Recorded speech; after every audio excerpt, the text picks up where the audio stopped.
നമ്മൾ കഴിഞ്ഞ ക്ലാസ്സിലെ കുറച്ച് ഇൻട്രൊഡക്ഷൻ തുടങ്ങി വെച്ചു. ഫ്രോയിഡിനെ കുറിച്ച് പറഞ്ഞു, പിന്നെ levels of mind, structure of personality, psycho sexual stages, defence mechanism, ഇതൊക്കെയാണ് നമ്മൾ പറഞ്ഞത്.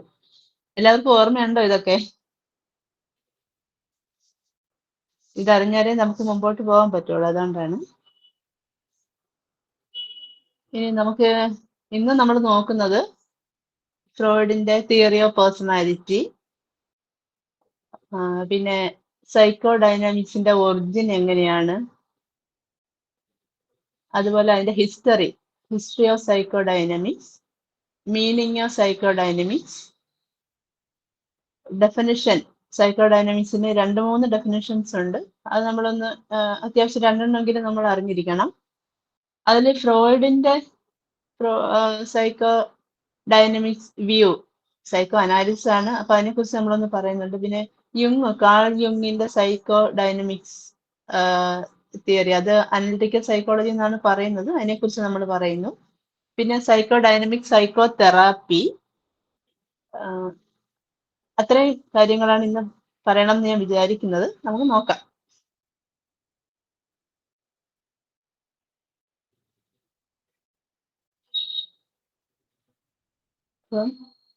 ഫസ്റ്റ് സ്ലൈഡ് നമ്മൾ കണ്ടു. Second slide sir, Freud's theory of personality.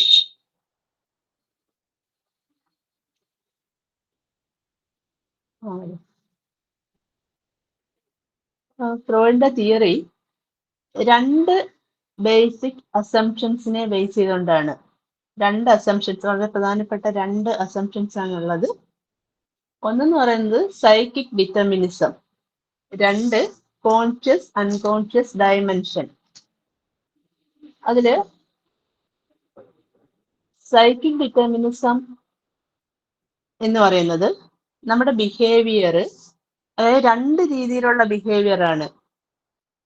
നമുക്കറിയാം, ഓവേർട്ട് ബിഹേവിയറും കോവേർട്ട് ബിഹേവിയറും. ഓവേർട്ട്, OVERT എന്ന് പറഞ്ഞാൽ, ഓവേർട്ട് എന്ന് പറഞ്ഞാൽ ഒബ്സർവ് ചെയ്യാൻ പറ്റുന്നതെന്നാണ്. ഒബ്സർവ് ചെയ്യാൻ പറ്റുന്ന മസിൽ മൂവ്മെന്റ്സ് നമുക്ക് പറയാം.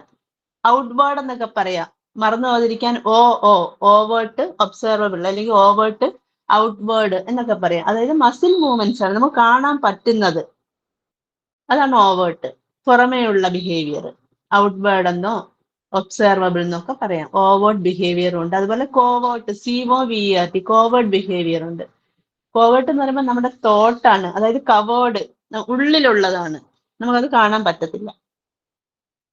അപ്പൊ നമ്മുടെ ഈ 2 രീതിയിലുള്ള ബിഹേവിയർ ആണുള്ളത്. ഓവേർട്ടും ഉണ്ട്, കോവേർട്ടും ഉണ്ട്. ഈ 2 ബിഹേവിയറും ഡിറ്റർമിൻ ചെയ്യുന്നത് ചില പ്രയർ മെന്റൽ ഇവന്റ്സ് ആണ്. പ്രയർ മെന്റൽ ഇവന്റ്സ് എന്ന് പറഞ്ഞാൽ എന്താണ്? പഴയ കാര്യങ്ങൾ അല്ലെ, നേരത്തെയുള്ള മുൻകാല അനുഭവങ്ങൾ, അതാണ് പ്രയർ മെന്റൽ ഇവന്റ്സ്. മുൻകാല അനുഭവങ്ങളാണ് നമ്മുടെ ബിഹേവിയർ, അത് ഏതായാലും ഓവേർട്ട് ആയാലും കോവേർട്ട് ആയാലും ഡിറ്റർമിൻ ചെയ്യുന്നത് എന്നുള്ളതാണ് ഒരു അസംപ്ഷൻ. ഫസ്റ്റ് അസംപ്ഷൻ എന്ന് പറയുന്നത് സൈക്കിക് ഡിറ്റർമിനിസം ആണ്. സൈക്കിക് ഡിറ്റർമിനിസം പറയുന്നത് എന്താണ്? All behaviour, whether overt or covert, is caused or determined by prior mental events എന്നാണ് പറയുന്നത്. പിന്നെ അടുത്തത് കോൺഷ്യസ് അൺകോൺഷ്യസ് ഡയമെൻഷൻ ആണ്. അപ്പൊ അത് രണ്ടുമാണ് നമ്മുടെ അസംപ്ഷൻസ്. അടുത്ത് പറയുന്നത്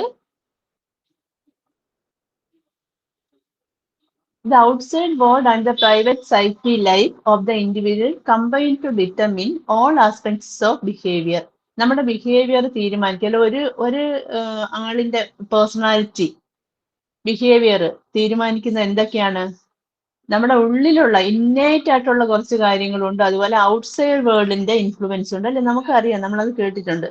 നേച്ചർ വേഴ്സസ് നാച്ചർ എന്നൊക്കെ പറയാറുണ്ട് അല്ലെ.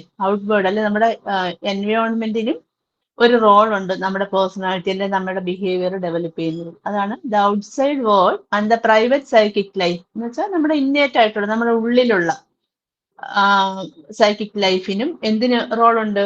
നമ്മുടെ ബിഹേവിയർ ഡിറ്റർമിൻ ചെയ്യുന്നതിൽ റോൾ ഉണ്ടെന്നാണ് ഫ്രോയിഡ് പറഞ്ഞിട്ടുള്ളത്.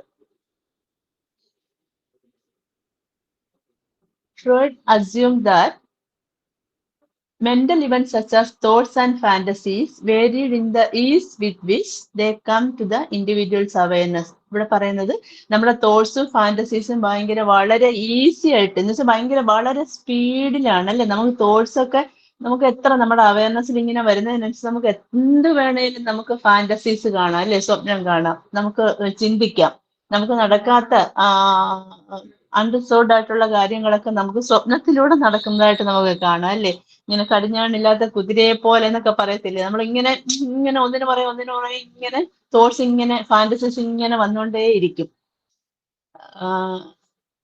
അടുത്ത് പറയുന്നത് ഇനി നമ്മൾ കഴിഞ്ഞ ദിവസം പറഞ്ഞ കാര്യങ്ങളാണ് കോൺഷ്യസ് അൺകോൺഷ്യസ് പ്രീ കോൺഷ്യസ് ആ 3 കാര്യങ്ങളെ കുറിച്ചാണ് അടുത്ത sentence. Aspects of mental life that are currently in awareness. Conscious എന്ന് പറഞ്ഞാൽ എന്താണ് നമുക്ക് അവയർ ആയിട്ടുള്ള കാര്യങ്ങൾ അതാണ് കോൺഷ്യസ്. അടുത്ത mental contents that are not currently at the levels of awareness. ഇപ്പൊ നമുക്ക് അവയർനെസ്സിൽ ഇല്ല പക്ഷെ എന്ത് ചെയ്യാം നമുക്ക് അത് പെട്ടെന്ന് തന്നെ ഓർത്തെടുക്കാൻ പറ്റും. ഒന്ന് നമ്മൾ അന്ന് എക്സാമ്പിൾ ഒക്കെ പറഞ്ഞില്ലേ ഇന്നലത്തെ രാവിലത്തെ ബ്രേക്ക്ഫാസ്റ്റ് എന്തായിരുന്നു ചോദിച്ചില്ലേ അതുപോലെ ഇപ്പൊ പെട്ടെന്ന് അറിഞ്ഞൂടാ. ഇപ്പൊ നമ്മൾ കറന്റ്ലി നമുക്ക് എന്താ അറിയാം നമ്മളിവിടെ കാണുന്നു സൈക്കോളജി ഫ്രോയിഡിന്റെ തിയറി നോക്കുന്നു ഇതൊക്കെ കേട്ടോണ്ടിരിക്കുന്നു സ്ലൈഡ് നിങ്ങൾ നോക്കുന്നു അതൊക്കെയാണ് അല്ലെ അതൊക്കെയാണ് എന്താണ് കോൺഷ്യസ് ലെവലിലുള്ളത്. പ്രീ കോൺഷ്യസ് എന്ന് പറയുമ്പോൾ നമുക്ക് ഒന്ന് ഓർത്താൽ കിട്ടും വലിയ പ്രയാസമില്ലാതെ ഓർത്തെടുക്കാൻ പറ്റുന്നത് പ്രീ കോൺഷ്യസ്. പിന്നെ അടുത്തതെന്ന് വെച്ചാൽ അൺകോൺഷ്യസ് പറയുമ്പോൾ നമുക്ക് ഓർത്തെടുക്കാനേ ഇങ്ങനെ പറ്റിയില്ല ഭയങ്കര ബുദ്ധിമുട്ടായിരിക്കും. Mental contents that can be brought to awareness only with great difficulty. വളരെ വളരെ ബുദ്ധിമുട്ടായിരിക്കും അൺകോൺഷ്യസിലുള്ളത് നമുക്ക് ഇങ്ങനെ ഓർത്തെടുത്ത് കൊണ്ടുവരാൻ കുറെ പ്രയാസമായിരിക്കും അതാണ് അൺകോൺഷ്യസ്. ഇപ്പം ഇതിനകത്ത് നമ്മൾ എന്തൊക്കെയാ പറഞ്ഞത് 2 അസംഷൻസ് പറഞ്ഞു. ഒന്ന് സൈക്കിക് ഡിറ്റർമിനിസവും രണ്ടാമത്തത് കോൺഷ്യസ് അൺകോൺഷ്യസ് ഡയമെൻഷനും. ഏതൊക്കെയാണ് നമ്മുടെ 2 ബിഹേവിയർ 2 ടൈപ്സ് ഓഫ് ബിഹേവിയർ ഏതൊക്കെയാ ആരെങ്കിലും ഒന്ന് പറയോ?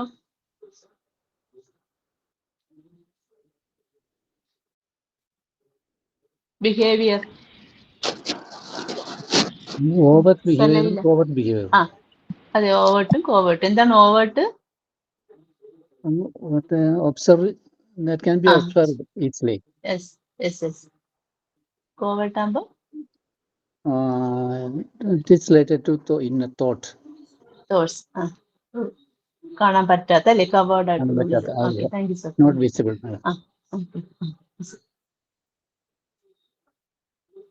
പിന്നെ നമ്മൾ പറഞ്ഞ എന്താണ് ഈ തോട്ട്സും ഫാന്റസീസും ഒക്കെ ഭയങ്കര വലിയ സ്പീഡിലാണ് അല്ലേ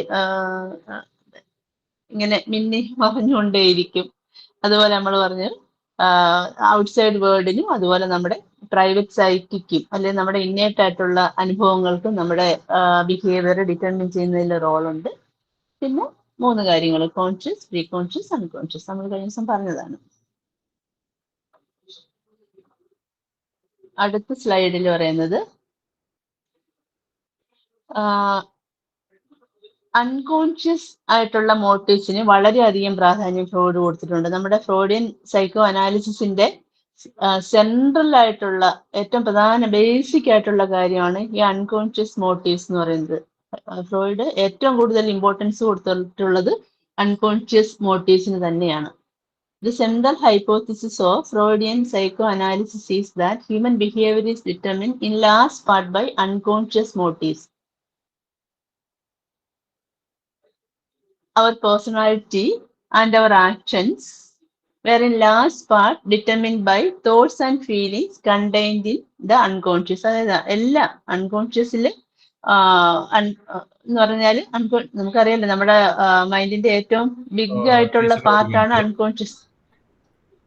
ഈ ഫ്രോയിഡിന്റെ ഇവിടെ കോട്ട് ചെയ്തിരിക്കുന്ന ഇയർ 1961 ആണ്. അത് 1916 ആക്കാനാണ് സാധ്യത. ഇവിടെ കൊടുത്തേക്കുന്നത് സാറ് കഴിഞ്ഞ ദിവസം നമ്മള് 1856 മുതൽ 1939 വരെയാണ് പീരീഡ്. ഇപ്പൊ 61 കിടക്കുന്നല്ലേ? 1916 ആകാനാണ് സാധ്യത. ഓക്കെ അത് കറക്റ്റ് ചെയ്തിട്ട് ഗ്രൂപ്പിൽ ഇടാം സാർ. അത് നമുക്ക് നോക്കിയിട്ട് അത് കറക്ഷൻ ഉണ്ടെങ്കിൽ ഇട്ടേക്കാം ഗ്രൂപ്പിൽ. ആയിരിക്കും കാരണം ആ പീരീഡ് തന്നെ നമ്മൾ കഴിഞ്ഞ സ്ലൈഡിൽ പറഞ്ഞിട്ടുണ്ട്. അങ്ങനെ ആകാനുള്ള സാധ്യത ഫ്രോയിഡ് എഴുതിയിട്ടില്ല. ആയിരിക്കും 1939 വരെ അല്ലേ പീരീഡ്. അപ്പൊ 16 തന്നെയാവും. എന്തായാലും ഒന്നുകൂടെ നോക്കിയിട്ട് ഇല്ല. ഓക്കെ സാർ, അത് കണ്ടതിന് നോട്ട് ചെയ്തേ.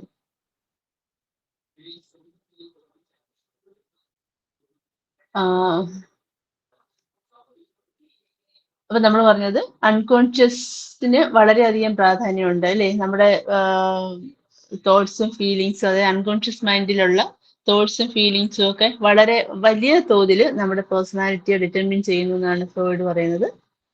പിന്നെ ഫ്രോയിഡ് കൊണ്ടുവന്ന ഒരു കൺസെപ്റ്റ് ആണ് ഫ്രോയിഡിയൻ സ്ലിപ്പ് ഓഫ് ടങ് എന്നൊക്കെ പറയും.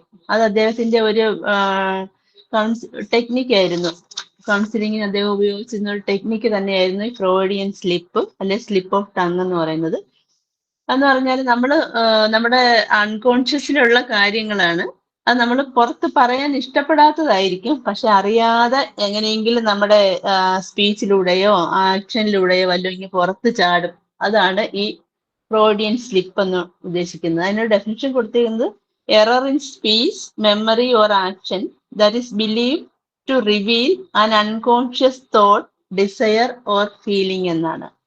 അൺകോൺഷ്യസ് ആയിട്ടുള്ള ഒരു തോട്ടോ ഡിസയറോ ഫീലിങ്ങോ നമ്മൾ അറിയാതെ നമ്മുടെ സ്പീച്ചിലൂടെയോ മെമ്മറിയിലൂടെയോ അല്ലെ ആക്ഷനിലൂടെയോ റിവീൽ ചെയ്യപ്പെടുന്നതിനെയാണ് ഈ ഫ്രോയിഡിയൻ സ്ലിപ്പ് കൊണ്ട് ഉദ്ദേശിക്കുന്നത്.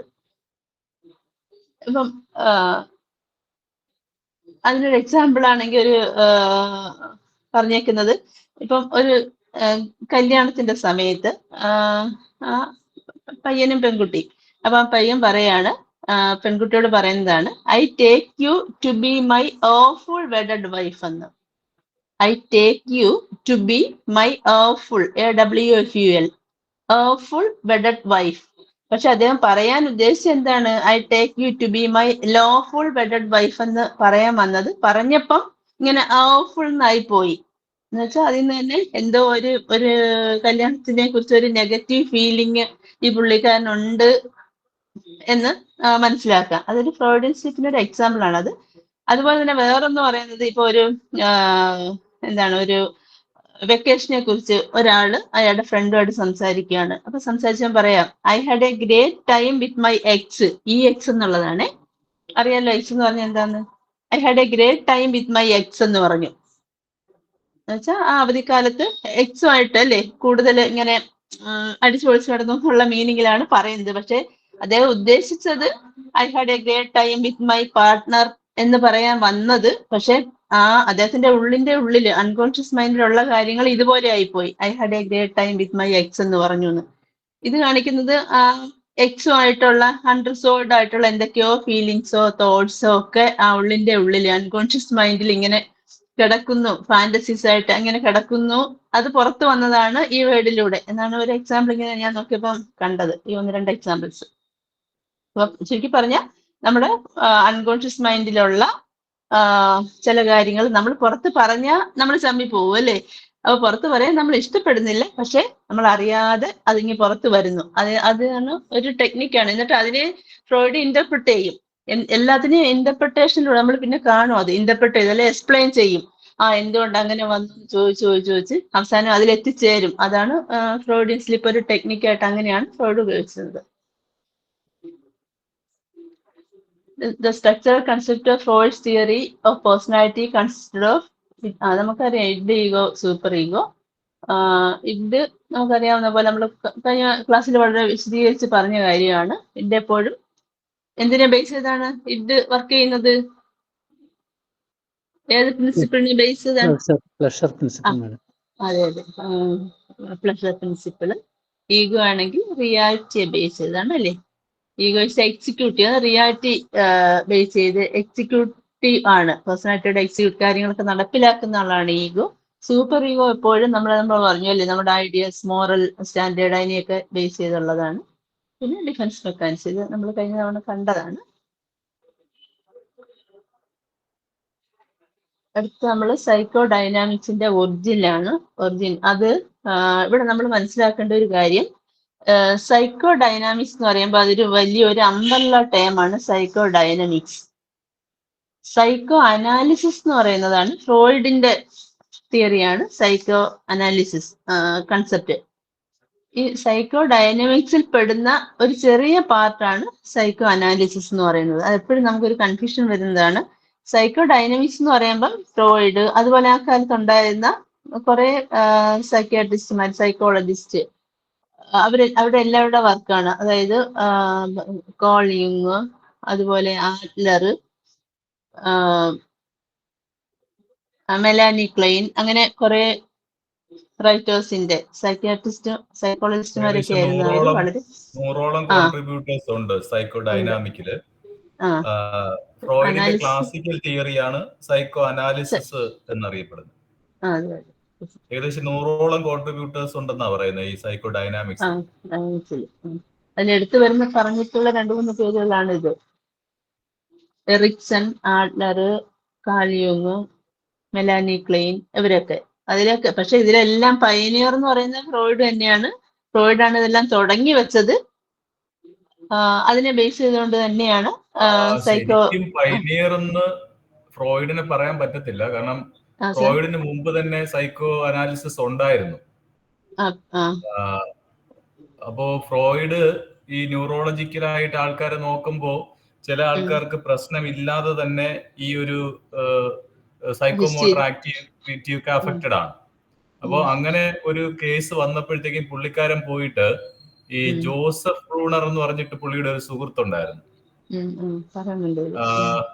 ജോസഫ് ബ്രൂണർ ആണോ, ഒരു സുഹൃത്തിനോട് പറയുമ്പോഴത്തേക്കും ഈ ജോസഫ് ബ്രൂണർ എന്നറിയപ്പെടുന്ന ഒരു ഫിസിഷ്യൻ പുള്ളിക്കാരനെ പരിചയപ്പെടുത്തി കൊടുക്കും. അപ്പൊ പരിചയപ്പെടുത്തി കൊടുത്തപ്പോൾ പുള്ളി പറയും, ഞാൻ ഇങ്ങനെ ഒരു ടോക്കിംഗ് തെറാപ്പി ഉപയോഗിക്കുന്നുണ്ട്, സൈക്കോ അനാലിസിസ് എന്നാണ് അതിന് പറയുന്നത്. ഇങ്ങനെ മൈൻഡിന്റെ conscious, unconscious, subconscious mind എന്നൊക്കെ പുള്ളിക്കാരൻ ഇങ്ങനെ പരിചയപ്പെടുത്തി കൊടുക്കും. പിന്നെ ആ ഒരു ആളിൽ നിന്ന് കടമെടുത്തുകൊണ്ടാണ് ഫ്രോയിഡ് ഇത് ഡെവലപ്പ് ചെയ്യുന്നത്. പക്ഷെ ഫ്രോയിഡ് ഇത് ഡെവലപ്പ് ചെയ്ത് ഇതിനെ പോപ്പുലറൈസ് ചെയ്തപ്പോ സൈക്കോ അനാലിസിസ് ഈ ഫ്രോയിഡിന്റെ പേരിൽ അങ്ങ് അറിയപ്പെട്ടു. ഒരു ജാതി, ഒരു മതം, ഒരു ദൈവം, മനുഷ്യൻ എന്ന് പറഞ്ഞത് ആരാണ്? ശ്രീനാരായണ ഗുരു എന്നാണ് നമ്മളെല്ലാവരും വിശ്വസിക്കുന്നത്. പക്ഷെ ശരിക്കും ഹലോ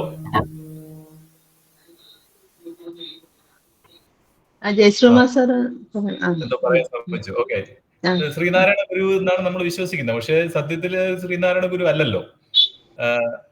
പക്ഷെ അതിനെ പോപ്പുലറൈസ് ചെയ്ത ആളിന്റെ പേരിൽ എന്ത് ചെയ്യും, അത് അറിയപ്പെടും. അപ്പൊ അതുപോലെയാണ് ഈ സൈക്കോ അനാലിസിസും. സൈക്കോ അനാലിസിസിനെ പോപ്പുലറൈസ് ചെയ്തതും അതിനെ ഡെവലപ്പ് ചെയ്തതും ഫ്രോയിഡ് ആയതുകൊണ്ട് ഫ്രോയിഡിന്റെ പേരിൽ നമ്മൾ അറിയപ്പെടുന്നു. പക്ഷെ ഫ്രോയിഡിന് മുമ്പേ ഇത് പ്രാക്ടീസ് ചെയ്തിരുന്ന ആൾക്കാരുണ്ടായിരുന്നു എന്നുള്ളതാണ്. അതുപോട്ടെ. പക്ഷെ ഭയങ്കരമായിട്ടുള്ള ഡെഡിക്കേഷൻ ഫ്രോയിഡ് ഇതിൽ കാണിച്ചു. ഫ്രോയിഡ് എന്ന് പറഞ്ഞു കഴിഞ്ഞാൽ ഉറക്കമൊന്നുമില്ലാത്തൊരു മനുഷ്യനായിരുന്നു. എഴുതി മറിച്ച പുസ്തകങ്ങൾക്ക് കണക്കില്ല. നമ്മൾ ഇനി യുങ്ങിനെ കുറിച്ച് പഠിക്കും. യുങ് ഫ്രോയിഡും കൂടെ മീറ്റ് ചെയ്യുമ്പോൾ 16 മണിക്കൂറാണ് ഒറ്റ ഇരിപ്പില് യുങ്ങും ഈ ഫ്രോയിഡും കൂടെ സൈക്കോ അനാലിസിസ് ഡിസ്കസ് ചെയ്യുന്നത്. ഒറ്റ ഇരിപ്പില് 16 മണിക്കൂർ. അപ്പൊ അത്രയും ഡെഡിക്കേറ്റഡ് ആയിട്ട്, അത്രയും ഹാർഡ് വർക്ക് ചെയ്ത് ഇതിനെ പോപ്പുലറൈസ് ചെയ്തതും ഇത്രയും ഡെവലപ്പ് ചെയ്തെടുത്തതും ഫ്രോയിഡാണ്. അപ്പൊ നമ്മൾ ഓർക്കേണ്ടത് അപ്പോ ഫ്രോയിഡ് ഡെവലപ്പ് ചെയ്ത ആ പാർട്ടിനെയാണ് നമ്മൾ സൈക്കോ അനാലിസിസ് എന്ന് അറിയപ്പെടുന്നത്, ആ ക്ലാസിക്കൽ പാർട്ട്. പിന്നെ 100ഓളം പേര് ഇതിനെ കോൺട്രിബ്യൂട്ട് ചെയ്തു, ഇൻക്ലൂഡിങ് ഫ്രോയിഡിന്റെ മോള്. പിന്നെ ഏറ്റവും കൂടുതൽ പോപ്പുലർ ഇതിനെ കോൺട്രിബ്യൂട്ട് ചെയ്തത് യുങ് ആണ്. Analytical psychology. അങ്ങനെ 100ഓളം പേര് കോൺട്രിബ്യൂട്ട് ചെയ്ത് ഇപ്പോഴും ഇതിന്റെ ലൈറ്റ് വേർഷൻസ് ആക്കി, ഇതിനെ ബ്രീഫ് വേർഷൻസ് ആക്കി, കണ്ടംപററി ആക്കി കൊണ്ടിരിക്കുന്നുണ്ട്. ഓക്കെ, നമുക്ക് മുന്നോട്ട് പോകാം. അങ്ങനെ ഈ സൈക്കോ ഡൈനാമിക്സ് എന്ന് പറയുന്നത് അത്രയും വലിയൊരു ടേമാണ്. അപ്പൊ അതിന്റെ ഉള്ളിൽ വരുന്ന ഒരെണ്ണമാണ് ഫ്രോയിഡിന്റെ സൈക്കോ അനാലിസിസ്.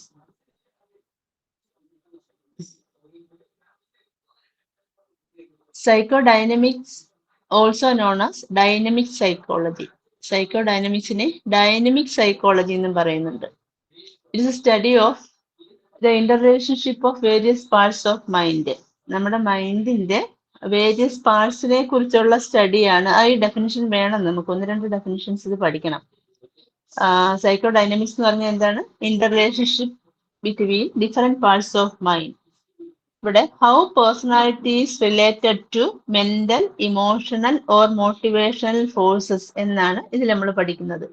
അപ്പൊ സൈക്കോഡൈനമിക്സിൽ നമ്മുടെ മൈൻഡിന്റെ പാർട്സ് ഓഫ് മൈൻഡ് എന്ന് പറയുമ്പോൾ നമുക്കറിയാം കോൺഷ്യസ്, പ്രീ കോൺഷ്യസ്, അൺകോൺഷ്യസ്, ആ 3 പാർട്ടുണ്ട്. ഈ 3 പാർട്ടും തമ്മിലുള്ള ഇന്റർ റിലേഷൻഷിപ്പ് എന്തൊക്കെയാണ്, എങ്ങനെയൊക്കെയാണ് ഇന്റർ റിലേഷൻസ് ഉള്ളത്, അതുപോലെ how personality is related to mental, emotional or motivational forces. ഈ കാര്യങ്ങളെ കുറിച്ച് പഠിക്കുന്ന ഒന്നാണ് സൈക്കോഡൈനമിക്സ് എന്ന് പറയുന്നത്. ആ ഡെഫിനിഷൻ ഒന്ന് നോട്ട് ചെയ്ത് വെക്കണേ.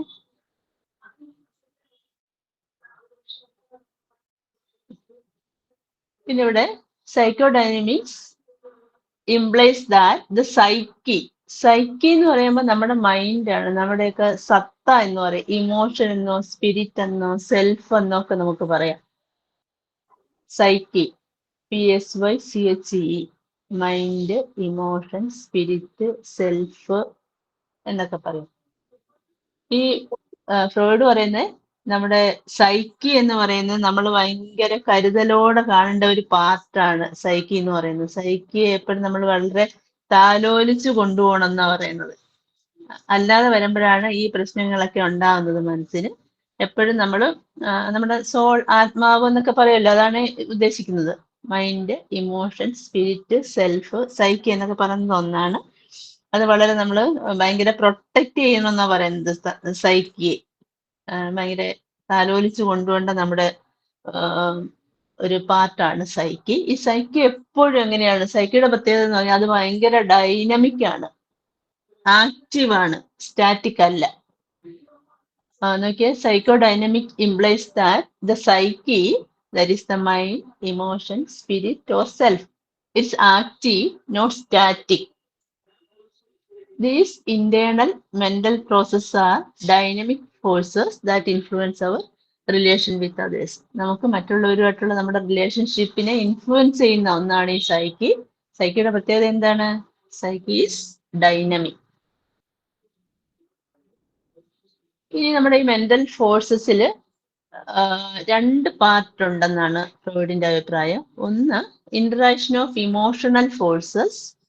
2, inner forces affecting behaviour. Mental ഫോഴ്സസിനെ 2ആയിട്ട് ഡിവൈഡ് ചെയ്തിട്ടുണ്ട്. ഒന്നെന്ന് പറയുന്നത് ഇന്ററാക്ഷൻ ഓഫ് ഇമോഷണൽ ഫോഴ്സസ്, അടുത്തത് inner forces affecting behaviour. Interaction emotional forces എന്ന് പറയുമ്പോൾ the interaction of the emotional and motivational forces that affect behaviour and mental states, especially on a subconscious level. നമ്മുടെ ബിഹേവിയറിനെ, mental സ്റ്റേറ്റ്സിനെയൊക്കെ affect ചെയ്യുന്ന emotional ഫോഴ്സസിന്റെ interaction, അതാണ് ഒരു പാർട്ട്. അടുത്തതെന്ന് പറയുന്നത് നമ്മുടെ ബിഹേവിയറിനെ അഫക്റ്റ് ചെയ്യുന്ന നമ്മുടെ inner forces, the study of the emotional and motivational forces that affect behaviour and states of mind.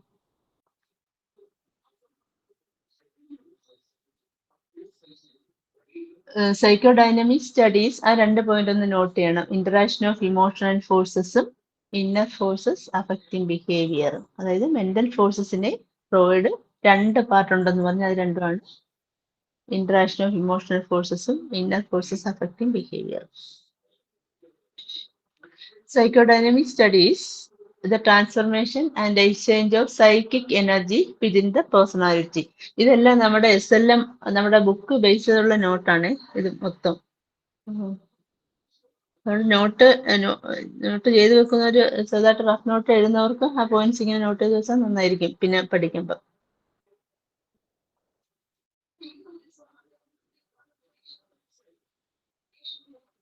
A focus in psychodynamics is the connection between the energetics of emotional states in the ego, superego as they relate to early childhood developments and processes. അപ്പൊ നമ്മൾ കഴിഞ്ഞ ദിവസം പറഞ്ഞ പോലെ id, ego, super ego അവർ തമ്മിലുള്ള interaction അല്ലെ, ആ നമ്മുടെ ഡെവലപ്മെന്റ് അല്ലെങ്കിൽ ചൈൽഡ്ഹുഡ് ഡെവലപ്മെന്റിന്, അല്ലെങ്കിൽ നമ്മുടെ തന്നെ പേഴ്സണാലിറ്റിയെ, ബിഹേവിയറിനെ പ്രോസസ് ചെയ്യുന്നതിൽ ഈ ഇഡ്, ഈഗോ, സൂപ്പർഇഗോയ്ക്ക് വളരെ വലിയൊരു റോളുണ്ട്. അത് സൈക്കോഡൈനാമിക്സിൽ വളരെ കൂടുതലായിട്ട് എടുത്ത് പറഞ്ഞിട്ടുള്ള ഒന്നാണ്. അപ്പൊ ഈ സ്ലൈഡിൽ നമ്മൾ സൈക്കോഡൈനാമിക്സിന്റെ ഒരു ഡെഫിനിഷൻ കണ്ടു. പിന്നെ നമ്മൾ സൈക്കിയെ കുറിച്ച് പറയുന്നുണ്ട്. ഷോർട്ട് നോട്ട്സിനൊക്കെ ചോദിച്ചു കണ്ടിട്ടുണ്ട്. സൈക്കി, PSYCHE എന്നാണ് സ്പെല്ലിങ്. സൈക്കി എന്ന് പറയുമ്പോൾ നമ്മൾ ഓർക്കേണ്ടത് ഡൈനമിക് ആണെന്നുള്ളതാണ്. പിന്നെ വളരെ നമ്മൾ നന്നായിട്ട് കൈകാര്യം ചെയ്യേണ്ട ഒരു പാർട്ടാണ് സൈക്കി എന്ന് പറയുന്നത്. പിന്നെ ഈ രണ്ടായിട്ട് നമ്മുടെ മെന്റൽ ഫോഴ്സസിനെ രണ്ടായിട്ട് ഡിവൈഡ് ചെയ്തിട്ടുണ്ട്. Interaction of emotional forces, inner forces affecting behaviour. Definition important ആണ്. താഴെ 2-3 ഡെഫിനേഷൻസ് പിന്നെ വരുന്നുണ്ട് താഴോട്ട്. അടുത്തത് ഈ സൈക്കോഡൈനാമിക്സ് എങ്ങനെയാണ്, അതിന്റെ ഹിസ്റ്ററിയെ കുറിച്ചാണ്. Psychodynamics was initially developed by Sigmund Freud, Carl Jung എന്നാണ് നമ്മൾ പ്രൊനൗൺസ് ചെയ്യുന്നത്. കാൾ യുങ്, JUNG എന്നാണ് എഴുതുന്നെങ്കിലും കാൾ യുങ്. അത് സ്വിസ് സൈക്യാട്രിസ്റ്റ് ആയിരുന്നു കാൾ യുങ്. നമ്മൾ അടുത്ത സ്ലൈഡിൽ പറയുന്നുണ്ട് അദ്ദേഹത്തെ കുറിച്ച്. പിന്നെ Alfred Adler and Meloni Klein. അപ്പം സാർ പറഞ്ഞ പോലെ വളരെയധികം സൈക്കോളജിസ്റ്റുമാരും സൈക്യാട്രിസ്റ്റുമാരും റൈറ്റേഴ്സും ഒക്കെ ഡെവലപ്പ് ചെയ്ത ഒന്നാണ് സൈക്കോഡൈനാമിക്സ്. അതിൽ എടുത്തു പറയുന്ന 3-4 പേരുകളെന്നേ ഉള്ളൂ ഇത്. അതൊക്കെയാണ് സിഗ്മണ്ട് ഫ്രോയിഡ്, കാൾ യുങ്, ആൽഫ്രഡ് ആഡ്ലർ. ഇവരുടെ എല്ലാം തിയറി നമുക്ക് പഠിക്കാനുണ്ട്. കാൾ യുങ്ങിനെ കുറിച്ചും അതുപോലെ ആഡ്ലർ, മെലനി ക്ലെയിൻ്റെ തിയറി ഡീറ്റെയിൽ ആയിട്ട് പഠിക്കാൻ കണ്ടില്ല. നമ്മുടെ രണ്ടിലും 021 എന്ന് പറയുന്ന കൗൺസിലിംഗ് സൈക്കോളജിയുടെ ആ പേപ്പറിലും അതുപോലെ നമുക്ക് ഇതിലും ഇന്റർവെൻഷനിലും അങ്ങോട്ട് പോകുമ്പോഴത്തേക്കും ഈ കാൾ യുങ്ങിന്റെ തിയറി, ആൽഫ്രഡ് ആഡ്ലറുടെ തിയറിയൊക്കെ പഠിക്കാനുണ്ട്. അപ്പൊ ഇവരെല്ലാവരും ചേർന്നാണ് സൈക്കോഡൈനാമിക്സ് ഇന്നത്തെ രീതിയിൽ ആക്കിയിട്ടുള്ളത്. അതിന്റെ കുറച്ച് ഇയർ 2-3 വർഷങ്ങളൊക്കെ നമ്മൾ ഓർത്തു വെക്കുന്നത് നല്ലതാണ്. ഹിസ്റ്ററി സൈക്കോഡൈനാമിക്സിന്റെ എസ്സേ എഴുതുമ്പോഴോ അല്ലെ ഹിസ്റ്ററി ഓഫ് സൈക്കോഡൈനാമിക്സ് എന്ന് ചോദിച്ചാൽ നമുക്ക് ഈ ഇയേഴ്സ് ഇങ്ങനെ നോട്ട് ചെയ്ത് എഴുതുന്നത് നന്നായിരിക്കും. By the mid-1940s and 1950s, the general application of the psychodynamics theory had been well established. Theory ഏറ്റവും കൂടുതലായിട്ട് വളരെ നല്ല രീതിയിൽ ഡെവലപ്പ് ചെയ്ത് വന്ന പീരീഡ് എന്ന് പറയുന്നത് 1940 മുതൽ 50 വരെയുള്ള പീരീഡിലാണ്. ഇവിടെ ഒരു മാർഡി ജെ ഹൊറോവിറ്റ്സ്, അദ്ദേഹം അമേരിക്കൻ സൈക്യാട്രിസ്റ്റ് ആയിരുന്നു.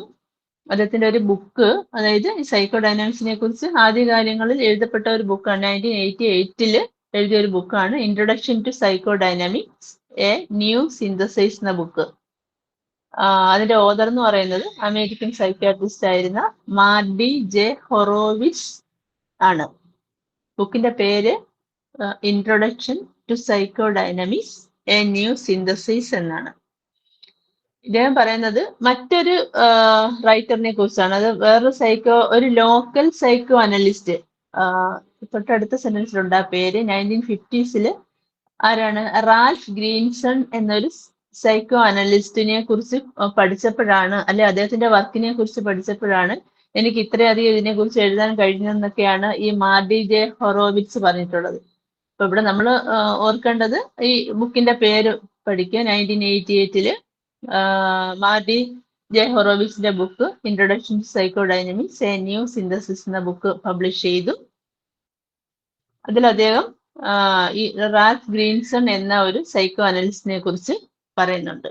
അദ്ദേഹത്തിന് എന്ന് വെച്ചാൽ ഈ മാർഡി ജെ ഹൊറോവിറ്റ്സിനെ വളരെയധികം ഇൻഫ്ലുവൻസ് ചെയ്ത ഒരു സൈക്കോ അനലിസ്റ്റ് ആയിരുന്നു റാൽഫ് ഗ്രീൻസൺ എന്ന് പറയുന്ന അദ്ദേഹം. ഇവർ രണ്ടുപേരും അമേരിക്കൻ സൈക്കോ അനലിസ്റ്റുമാരായിരുന്നു. ഒരാൾ സൈക്യാട്രിസ്റ്റ് ആയിരുന്നു, മാർഡി ജെ ഹൊറോവിറ്റ്സ്, ഇദ്ദേഹം സൈക്കോ അനലിസ്റ്റും. എന്ന് വെച്ചാൽ സൈക്കോഡൈനാമിക്സിന്റെ ആദ്യകാലങ്ങളിൽ ഏതൊക്കെ ബുക്ക് വന്നു എഴുതപ്പെട്ടു എന്നുള്ള കാര്യം പറയാൻ വേണ്ടിയിട്ടാണ്. അതിനുശേഷമല്ല 1950s നമ്മുടെ അമേരിക്കൻ സൈക്യാട്രിസ്റ്റ് ആയിരുന്ന എറിക് ബേൺ, നമ്മുടെ ടിയയുടെ ഫൗണ്ടർ, ട്രാൻസാക്ഷൻ അനാലിസിസ് എന്ന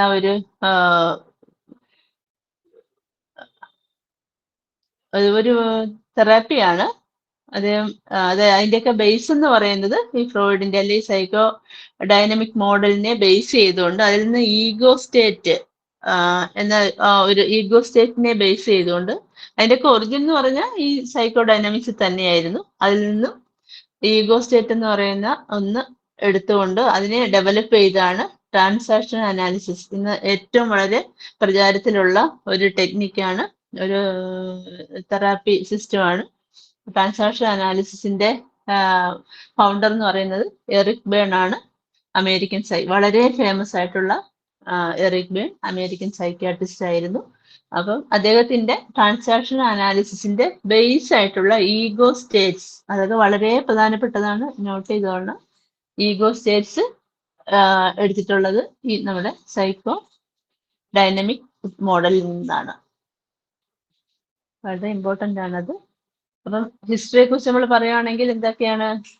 സിഗ്മണ്ട് ഫ്രോയിഡ്, കാൾ യുങ്, ആൽഫ്രഡ് ആഡ്ലർ, അതുപോലെ മെലാനി ക്ലെയിൻ, ഇവരൊക്കെ ചേർന്നാണ്. ഇവരും അതുപോലെ വളരെയധികം റൈറ്റേഴ്സ് അല്ലെ, ഈ ഫീൽഡിലുള്ള വിദഗ്ധന്മാരായിട്ടുള്ള സൈക്യാട്രിസ്റ്റുമാർ, സൈക്കോ അനലിസ്റ്റുകൾ അല്ലേ. അപ്പൊ അവരെല്ലാവരും ചേർന്നാണ് ഈ സൈക്കോ ഡൈനാമിക്സിന് രൂപം കൊടുത്തിട്ടുള്ളത്.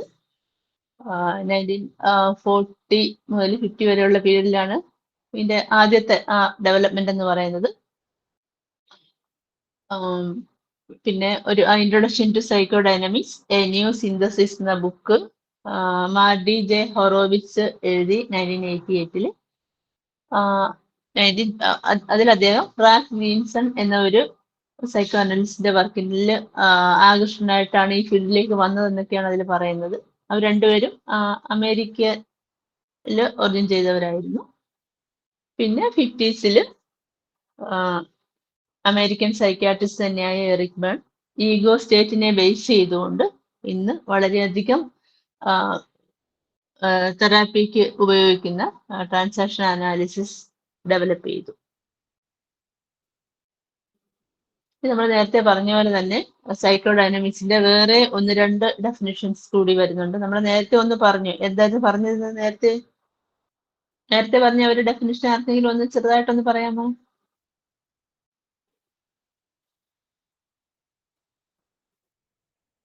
സൈക്കോ ഡൈനാമിക്സ് എന്ന് പറഞ്ഞാൽ എന്തിന്റെ ഇന്റർ റിലേഷൻ നമ്മൾ പറഞ്ഞത്? ഇന്ററാക്ഷൻ ഓഫ് ഇമോഷണൽ ഫോഴ്സസ് നൽകണം. ഇമോഷണൽ ഫോഴ്സസ് ആണ് ഇന്റർ റിലേഷൻ അല്ലെ, പാർട്സ് ഓഫ് മൈൻഡിന്റെ ഇന്റർ റിലേഷൻ ആണ്. അതുപോലെ how personality is related to mental, emotional or motivational forces അല്ലെ. പേഴ്സണാലിറ്റി എങ്ങനെയാണ് ഇതുമായിട്ട് റിലേറ്റ് ആയിരിക്കുന്നത്, അതുപോലെ നമ്മൾ പാർട്സ് ഓഫ് മൈൻഡിന്റെ ഇന്റർ റിലേഷൻ. അതെ സർ, നമ്മൾ ആ ഒരു ഡെഫിനിഷൻ നമ്മൾ നോക്കി.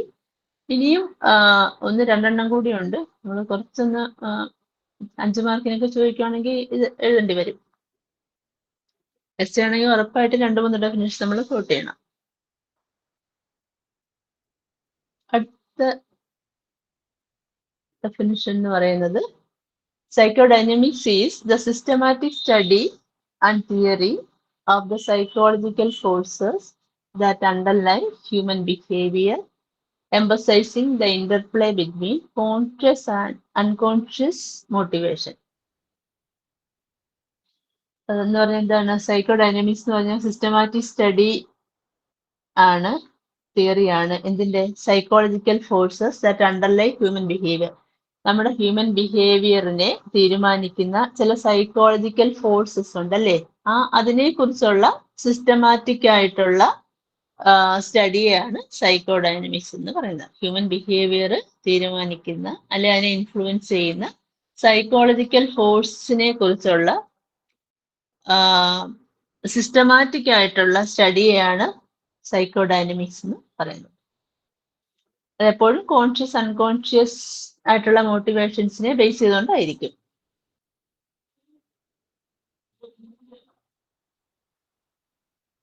The psychology of mental or emotional forces or processes developing especially in early childhood and their effects on behavior and mental states. പിന്നെ നമ്മൾ ഇതിനകത്ത് പറയുന്നത്, അപ്പൊ അത് നമ്മൾ പറഞ്ഞു സിസ്റ്റമാറ്റിക് സ്റ്റഡിയാണ് അല്ലെ, സൈക്കോളജിക്കൽ ഫോഴ്സിനെ കുറിച്ചുള്ള സിസ്റ്റമാറ്റിക് സ്റ്റഡിയാണ് സൈക്കോ ഡൈനാമിക്സ് എന്ന് പറയുന്നത്. അതുപോലെ ഇതിനകത്ത് വേറെ എന്താ, നമ്മൾ ചൈൽഡ്ഹുഡിന് വളരെയധികം ഇമ്പോർട്ടൻസ് കൊടുക്കുന്നുണ്ട് ഇതില്. ചൈൽഡ്ഹുഡില് അതായത് ഫ്രോയിഡ് എപ്പോഴും ചൈൽഡ്ഹുഡിന് വളരെ ചൈൽഡ്ഹുഡിൽ ഉണ്ടാകുന്ന നമ്മുടെ അനുഭവങ്ങൾ ഒരാളിന്റെ ബിഹേവിയറിനെ അതോ മെന്റൽ സ്റ്റേറ്റ്സിനെ വളരെയധികം ഇൻഫ്ലുവൻസ് ചെയ്യുന്നു എന്നാണ് പറയുന്നത്. പിന്നെ അതുപോലെ എക്സ്പ്ലനേഷൻ ഓർ ഇന്റർപ്രിട്ടേഷൻ, നേരത്തെ നമ്മൾ പറഞ്ഞല്ലോ ഈ ഫ്രോയിഡിയൻ സ്ലിപ്പ് പറഞ്ഞു ഈ ഇന്റർപ്രിട്ടേഷൻ എന്ന് പറയുന്നത് ഈ ഫ്രോയിഡിന്റെ തന്നെ ഒരു ടെക്നിക്കായിരുന്നു ഇന്റർപ്രിട്ടേഷൻ. എന്തായാലും നമ്മൾ നേരത്തെ പറഞ്ഞ പോലെ ഫ്രോയിഡിയൻ സ്ലിപ്പില് ഇങ്ങനെ പറഞ്ഞില്ലേ, എന്താണ് I had A great time with my X, അത് വിത്ത് മൈ പാർട്ട്ണർ എന്ന് പറയുന്ന നേരം പുള്ളിയുടെ മനസ്സിന്റെ ആ അൺകോൺഷ്യസ് ലെവലിൽ കിടന്ന ആ ഡിസയർ ഇങ്ങനെ പുറത്തു വന്നതാണ്. അപ്പൊ അങ്ങനെ സംസാരത്തിനിടയിൽ ഇങ്ങനെ വല്ലതും വരുവാണെങ്കിൽ പിന്നെ അതിനെ ഇങ്ങനെ എക്സ്പ്ലെയിൻ ചെയ്ത് ഇന്റർപ്രറ്റ് ചെയ്ത് ഒടുവിൽ എന്താണ് ഉള്ളിൽ ഒളിപ്പിച്ചു വെച്ചിരുന്ന കാര്യം എന്നുള്ളത് ഫ്രോയിഡ് പുറത്തു കൊണ്ടുവന്ന് അതിനെ വേണ്ട രീതിയിൽ ട്രീറ്റ് ചെയ്ത് എന്ന് വെച്ചാൽ കൗൺസിലിംഗ് നടത്തി തെറാപ്പിയിലൂടെ ശരിയാക്കി എടുക്കും. അതാണ് അങ്ങനെ ഒരു രീതിയാണ് ഈ എക്സ്പ്ലനേഷനോ ഇന്റർപ്രിട്ടേഷനോ ഒക്കെ പറഞ്ഞിരുന്നത്. Explanation or interpretation as a behavior or mental states in terms of mental or emotional forces or process. അവിടുത്തെ നമ്മൾ അതിനകത്ത് ഈ സൈക്കോഡൈനാമിക്സിൽ വരുന്ന ഒരു ടെക്നിക്കാണ് ഈ എക്സ്പ്ലനേഷൻ അല്ലെങ്കിൽ ഇന്റർപ്രിട്ടേഷൻ എന്ന് പറയുന്നത്. പിന്നെ motivational forces acting especially at the unconscious level, എപ്പോഴും വളരെയധികം ഇമ്പോർട്ടൻസ് കൊടുക്കുന്നത് അൺകോൺഷ്യസ് ലെവലിനാണ്. അൺകോൺഷ്യസിനും അതുപോലെ ഏർലി ചൈൽഡ്ഹുഡ്, ഇത് രണ്ടും സൈക്കോഡൈനാമിക്സിൽ വളരെയധികം ഇമ്പോർട്ടൻസ് കാണാവുന്ന രണ്ട് കാര്യങ്ങളാണ്. അൺകോൺഷ്യസ് ലെവലും അതുപോലെ ഏർലി ചൈൽഡ്ഹുഡിൽ ഉണ്ടാകുന്ന എക്സ്പീരിയൻസസിലും. അപ്പൊ നമ്മൾ ഇതില് സൈക്കോഡൈനാമിക്സിന്റെ എന്താണ്, സൈക്കോഡൈനാമിക്സ് എന്ന് പറഞ്ഞാൽ ഒരു സിസ്റ്റമാറ്റിക് സ്റ്റഡിയാണ്. നമ്മുടെ ഹ്യൂമൻ ബിഹേവിയറിനെ ഡിറ്റർമിൻ ചെയ്യുന്ന സൈക്കോളജിക്കൽ ഫോഴ്സസിനെ കുറിച്ചുള്ള സിസ്റ്റമാറ്റിക് സ്റ്റഡിയാണ് സൈക്കോഡൈനാമിക്സ് എന്ന് പറഞ്ഞു. പിന്നെ ചൈൽഡ്ഹുഡിൽ ഉണ്ടാകുന്ന അനുഭവങ്ങൾ എന്തായാലും ഒരാളുടെ ബിഹേവിയറിനെയും മെന്റൽ സ്റ്റേറ്റ്സിനെയൊക്കെ വളരെയധികം ഇൻഫ്ലുവൻസ് ചെയ്യുന്നുണ്ട്. പിന്നെ എക്സ്പ്ലനേഷനും ഇന്റർപ്രിട്ടേഷനും രണ്ട് ടെക്നിക്സ് ആണ് ഈ സൈക്കോഡൈനാമിക്സിലുള്ളത്. പിന്നെ അൺകോൺഷ്യസ് ലെവലിനും അല്ലെ മൈൻഡിനും വളരെയധികം ഇമ്പോർട്ടൻസ് ഈ തിയറിയിൽ കാണാം. വീണ്ടും ഒരു ഡെഫിനിഷൻ കൂടി, നമ്മളിപ്പം രണ്ട് ഡെഫിനിഷൻ പറഞ്ഞു. ആദ്യം പാർട്സ് ഓഫ് മൈൻഡ് ഇന്റർറിലേഷൻഷിപ്പ് എന്ന് പറഞ്ഞു, സിസ്റ്റമാറ്റിക് സ്റ്റഡി എന്ന് പറഞ്ഞു. അടുത്ത ഒരു ഡെഫിനിഷൻ കൂടി ഉണ്ട് ഇതിനകത്ത്, അത് കാൽവിൻ എസ് ഹാൾ എന്ന് പറയുന്ന American സൈക്കോളജിസ്റ്റിന്റെ ഡെഫിനിഷനാണ്. A dynamic psychology that studies the transformation and exchanges of energy within the personality എന്നാണ് കാൽവിനസ് ഹാള് സൈക്കോ ഡൈനാമിക്സിനെ ഡിഫൈൻ ചെയ്തത്. എന്താണ് ഡൈനാമിക് സൈക്കോളജി ദാറ്റ് സ്റ്റഡീസ്, എന്താണ് the transformation and exchanges of energy within the personality. നമ്മുടെ പേഴ്സണാലിറ്റിയുടെ എനർജിയുടെ exchange ആണ്. Transformation എന്ന് പറഞ്ഞാലും അത് തന്നെയാണ്, അല്ലെ എക്സ്ചേഞ്ച് തന്നെ. എക്സ്ചേഞ്ച് എന്താണ്, എനർജി നമുക്കുള്ളിലുള്ള നമ്മുടെ പേഴ്സണാലിറ്റിയിലുള്ള എനർജിയുടെ എക്സ്ചേഞ്ചിനെയാണ് സൈക്കോഡൈനാമിക്സ് എന്ന് കാൽവിൻ എസ് ഹാള് വിളിച്ചത്. അദ്ദേഹം ഇവരെല്ലാവരും അമേരിക്കക്കാരാണ്. കാൾ യുങ് മാത്രം സ്വിസ് ആണ് അല്ലേ. പിന്നെ ഫ്രോയിഡ് നമുക്കറിയാലോ, വിയന്ന ഓസ്ട്രിയക്കാരനായിരുന്നു. ബാക്കി നമ്മൾ പറഞ്ഞ സൈക്യാട്രിസ്റ്റുമാർ സൈക്കോളജിസ്റ്റുമാരെല്ലാവരും അമേരിക്കക്കാരാണ്.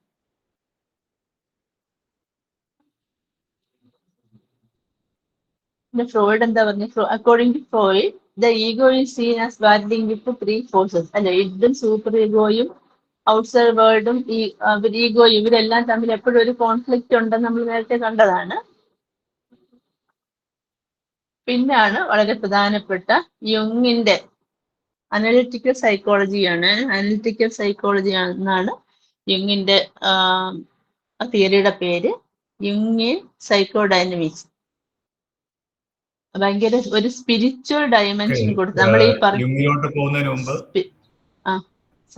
ഒന്ന് രണ്ട് കാര്യങ്ങൾ, പ്രത്യേകിച്ച് ഇന്റർപ്രിട്ടേഷനെ കുറിച്ച് ഒന്ന് രണ്ട് കാര്യങ്ങൾ ഞാനൊന്ന് ആഡ് ചെയ്ത് പറയാം. പ്രധാനമായിട്ട് ഫ്രോയിഡ് ഉപയോഗിക്കുന്ന ടെക്നിക്സ് എന്ന് പറഞ്ഞാൽ അൺകോൺഷ്യസിനെ കോൺഷ്യസ് ആക്കുക എന്നുള്ളതാണ് സൈക്കോ ഡൈനാമിക് അപ്രോച്ചിന്റെ ഗോൾ എന്ന് പറയുന്നത്. അത് നിങ്ങൾ നോട്ട് ചെയ്താൽ വളരെ നല്ലതാണ്. Making unconscious conscious. അപ്പോൾ ഈ ഒരു അൺകോൺഷ്യസിലേക്കുള്ള യാത്രയിൽ ഫ്രോയിഡ് അൺകോൺഷ്യസിലേക്ക് യാത്ര ചെയ്യാൻ ഉപയോഗിച്ച പ്രധാനപ്പെട്ട മുഖാന്തരം ഡ്രീംസ് ആണ്. Dreams are the highways to the unconscious എന്നാണ് ഫ്രോയിഡ് പറഞ്ഞിരിക്കുന്നത്. വളരെ ഇമ്പോർട്ടൻ്റ് ആയിട്ടൊരു കോട്ടാണ്.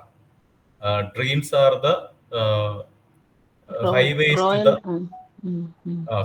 ടു ദ അൺകോൺഷ്യസ് എന്നാണ്. അപ്പൊ ഈ ഡ്രീം അനാലിസിസിന് പുള്ളിക്കാരൻ കുറെ മെത്തേഡ്സ് കണ്ടെത്തി. ഇപ്പൊ അതാരെങ്കിലും ഉപയോഗിക്കുന്നുണ്ടെന്ന് അറിയത്തില്ല. വളരെ കോംപ്ലിക്കേറ്റഡ് ആയിട്ടുള്ള ഡ്രീം അനാലിസിസ് എന്ന് പറഞ്ഞ തന്നെ പുസ്തകമൊക്കെ ഉണ്ട്. അപ്പോ ഡ്രീം, ഓരോ മനുഷ്യൻ കാണുന്ന ഡ്രീംസിനെ ഇന്റർപ്രറ്റ് ചെയ്യും. അടുത്ത് ഫ്രീ അസോസിയേഷൻ എന്നുള്ളൊരു ടെക്നിക്ക് ഉപയോഗിച്ചു. ഈ ഫ്രീ അസോസിയേഷനിൽ കൗച്ചില് ക്ലയന്റിനെ കിടത്തിയതിനു ശേഷം ക്ലയന്റിനോട് സംസാരിക്കാനായിട്ട് ആവശ്യപ്പെടും. അപ്പോൾ ഈ വ്യക്തിയുടെ സംസാരം, ഈ ഫ്രീ ഫ്ലോ ഓഫ് വേർഡ്സ്, അതിനെ ഇന്റർപ്രറ്റ് ചെയ്യും. അപ്പൊ അതിന് സാധാരണ ഉപയോഗിക്കുന്ന ഒരു വാക്ക് എന്ന് പറയുന്നത് listening with the third year എന്നാണ്. മൂന്നാമത്തെ ചെവി ഉപയോഗിച്ച് കേൾക്കുക. അപ്പൊ ഈ വ്യക്തി ഈ ഫ്രീ അസോസിയേഷനിൽ പറയുന്ന ഓരോ കാര്യങ്ങളെയും ഇന്റർപ്രറ്റ് ചെയ്യും. അപ്പോൾ ഇന്ന് നമുക്കറിയാം, നമ്മുടെ കൗൺസിലിങ്ങിൽ നമ്മൾ അനുഭവിക്കുന്ന ഏറ്റവും വലിയ ബുദ്ധിമുട്ടെന്ന് പറയുന്നത് ഇടയ്ക്ക് ഈ ക്ലയന്റ് പറയത്തില്ല. ഒരു സ്റ്റാഗ്നേഷൻ, ഒരു റെസിസ്റ്റൻസ് ക്ലയന്റിന്റെ ഭാഗത്തു നിന്ന് വരും. പക്ഷേ ഈ സൈക്കോ അനാലിസിസിൽ ഫ്രോയിഡിന്റെ അപ്രോച്ചിൽ ക്ലയന്റിന്റെ ഭാഗത്തു നിന്നുണ്ടാകുന്ന ഓരോ റെസിസ്റ്റൻസും നമുക്കുള്ള ഒരു പിടിവള്ളിയാണ്. ഇപ്പൊ അമ്മയെ കുറിച്ച് ഒരു വ്യക്തി സംസാരിച്ചുകൊണ്ടിരിക്കുകയാണ്. കുറച്ച് സമയം സംസാരിച്ചതിന് ശേഷം ക്ലയന്റിന് മുന്നോട്ട് സംസാരിക്കാൻ പറ്റുന്നില്ല, മുന്നോട്ട് പറയാനായിട്ട് പറ്റാത്ത ഒരു റെസിസ്റ്റൻസ് വരികയാണ്. അങ്ങനെ ഒരു റെസിസ്റ്റൻസ് വന്നു കഴിഞ്ഞാൽ അതിൽ നിന്ന് ഒരു ഇന്റർപ്രിട്ടേഷനിലേക്ക് തെറാപ്പിസ്റ്റ് പോവുകയാണ്. ആ റെസിസ്റ്റൻസിനെ തന്നെ അൺകോൺഷ്യസിനെ മനസ്സിലാക്കാനുള്ള ഒരു വഴിയായിട്ട് ഉപയോഗിക്കുകയാണ്. നിങ്ങൾക്ക് പിടികിട്ടുന്നുണ്ടെന്നാണ് ഞാൻ വിശ്വസിക്കുന്നത്. അപ്പൊ ഫ്രീ അസോസിയേഷനിൽ ഇന്റർപ്രിട്ടേഷൻ ഉപയോഗിക്കുന്നുണ്ട്, ഡ്രീം അനാലിസിസിൽ ഇന്റർപ്രിട്ടേഷൻ ഉപയോഗിക്കുന്നുണ്ട്, റെസിസ്റ്റൻസിലും ഇന്റർപ്രിട്ടേഷൻസ് ഉപയോഗിക്കുന്നുണ്ട്. അതുപോലെ തന്നെ ഈ ട്രാൻസ്ഫറൻസ് ആൻഡ് കൗണ്ടർ ട്രാൻസ്ഫറൻസ്, ഒരു ക്ലയന്റും തെറാപ്പിസ്റ്റും തമ്മിലുള്ള ട്രാൻസ്ഫറൻസും കൗണ്ടർ ട്രാൻസ്ഫറൻസിനെയും ഇന്റർപ്രറ്റ് ചെയ്ത് അൺകോൺഷ്യസ് മൈൻഡിലോട്ട് എത്തുന്നുണ്ട്. അതോടൊപ്പം തന്നെ ഈ സ്ലിപ്പ് ഓഫ് ടങ്, അതിനെ ഇന്റർപ്രറ്റ് ചെയ്യും. അപ്പം ഇവിടെ ഇന്റർപ്രിട്ടേഷൻ ആണ് വളരെ ഇമ്പോർട്ടന്റ് ആയിട്ടിരിക്കുന്നത്. അത് തെറാപ്പിസ്റ്റിന്റെ സ്കില്ല്, എക്സ്പീരിയൻസ്, ഇതെല്ലാം വച്ചിട്ടാണ് ഇവരിത് ചെയ്യുക. അപ്പൊ നമ്മൾ യുങ്ങിലേക്ക് പോകുമ്പോൾ ഒന്ന് രണ്ട് കാര്യങ്ങൾ ഓർക്കേണ്ടത്, ഒരു അടുത്ത കാലം വരെ ആരോടെങ്കിലും നമ്മൾ സൈക്കോളജിയുടെ പിതാവ് ആരാന്ന് ചോദിച്ചു കഴിഞ്ഞാൽ ഫ്രോയിഡ് എന്ന് പറയും, അല്ലെ? അത്രയും ഇമ്പോർട്ടൻസ് സൈക്കോളജിയിൽ ഉണ്ടായിരുന്നു. പക്ഷെ ഇന്ന് മെയിൻ ലൈൻ സൈക്കോളജിയുടെ ഭാഗമായിട്ട് നമ്മൾ ഈ സൈക്കോ അനാലിസിസിനെ കൂട്ടാത്തതിന്റെ കാര്യം എന്ന് പറയുന്നത് ഈ ഫ്രോയിഡിന്റെ തിയറീസിന് ശാസ്ത്രീയമായിട്ടുള്ള ഒരു അടിത്തറ ഇല്ല എന്നുള്ളതാണ്. അങ്ങനെയുള്ളൊരു വിമർശനം നിലനിൽക്കുന്നുവെങ്കിലും ഈ ഫ്രോയിഡിന്റെ തിയറിയുടെ അനിവാര്യതയെ തള്ളിക്കളയാനായിട്ട് നമുക്ക് പറ്റത്തില്ല. അതിന്റെ ഏറ്റവും പ്രധാനപ്പെട്ട ഒരു കാര്യം, നമ്മൾ ടീച്ചർ പറഞ്ഞതുപോലെ, ഈ മൈൻഡിന്റെ ഒരു തിയറി, ആ കോൺഷ്യസ്, അൺകോൺഷ്യസ്, സബ് കോൺഷ്യസ് എന്നൊക്കെയുള്ള ആ ഒരു വശം, അത് ഇത്രയും ഡെവലപ്പ് ചെയ്ത് കൊണ്ടുവന്ന, അല്ലെങ്കിൽ മൈൻഡിനെ കുറിച്ചുള്ള ഇത്രയും വിശാലമായ ഒരു ചർച്ച കൊണ്ടുവന്ന മറ്റൊരു വ്യക്തി ഇല്ല എന്നാണ്. ഇതിനെ ബിൽഡ് ചെയ്തുകൊണ്ടാണ് മറ്റെല്ലാ സൈക്കോളജിസ്റ്റുമാരും പിന്നെ പറഞ്ഞത്. അപ്പോ അൺകോൺഷ്യസ് മൈൻഡ് എവിടെ കിടക്കുന്നു ചോദിച്ചാൽ നമുക്ക് പറയാൻ പറ്റത്തില്ല. ഇത്രയും ബ്രെയിൻ സ്റ്റഡീസ് ഒക്കെ ഡെവലപ്പ് ചെയ്തിട്ടും അൺകോൺഷ്യസ്, പക്ഷെ അതിന്റെ യാഥാർത്ഥ്യത്തെ നമ്മൾ അവഗണിക്കുന്നില്ല. ഇപ്പൊ പ്രത്യേകിച്ച് നമ്മൾ CBT കുറിച്ച് പറഞ്ഞാലും അൺകോൺഷ്യസ് മൈൻഡിന്റെ സ്വാധീനത്തെ കുറിച്ച് നമ്മൾ പറയാറുണ്ട്, അല്ലെ? ഓട്ടോമാറ്റിക് തോട്ട്സ് ആർ അൺകോൺഷ്യസ് എന്നൊക്കെ നമ്മൾ പറയാറുണ്ട്.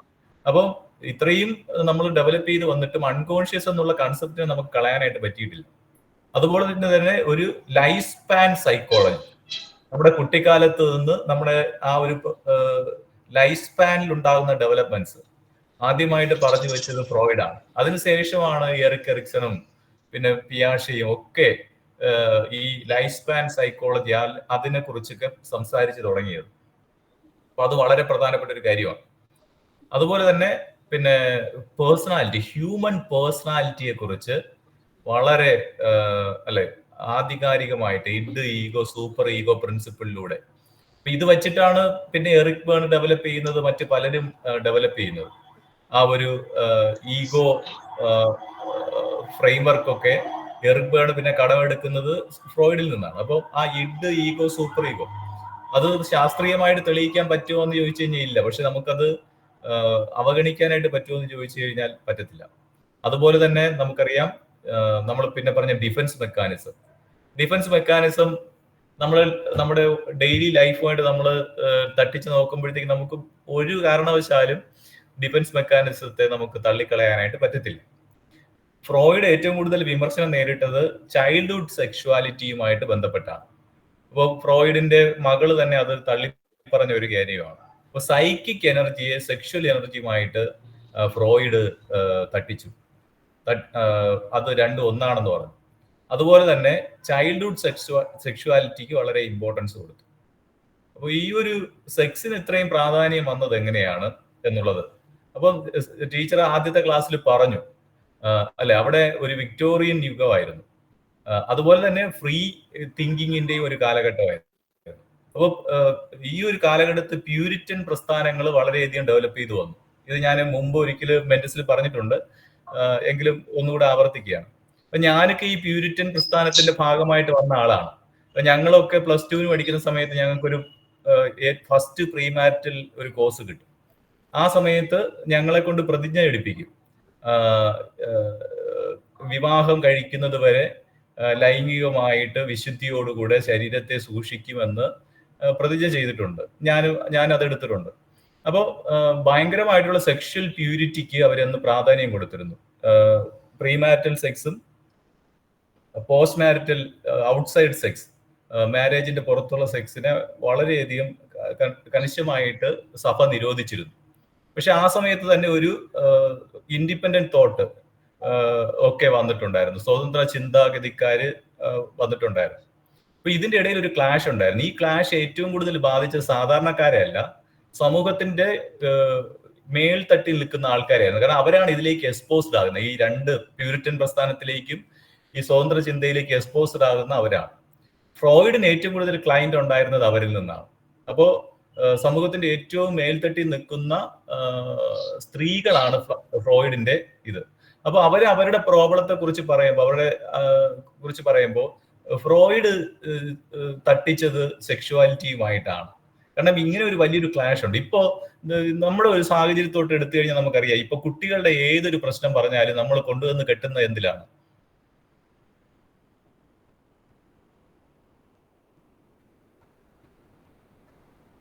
കുട്ടികളുടെ കുറിച്ച് നമ്മൾ എന്ത് പ്രോബ്ലം പറഞ്ഞാലും നമ്മൾ കൊണ്ടുവന്ന് ആട്രിബ്യൂട്ട് ചെയ്യുന്ന എന്തിലാണ്? Mobile phone. അത്രേ ഉള്ളൂ. അപ്പോ ഫ്രോയിഡിന്റെ ആ ഒരു പ്രത്യേക ചൈൽഡ്ഹുഡ് ട്രോമയിലാണ്. ജയശ്രീ സാറേ,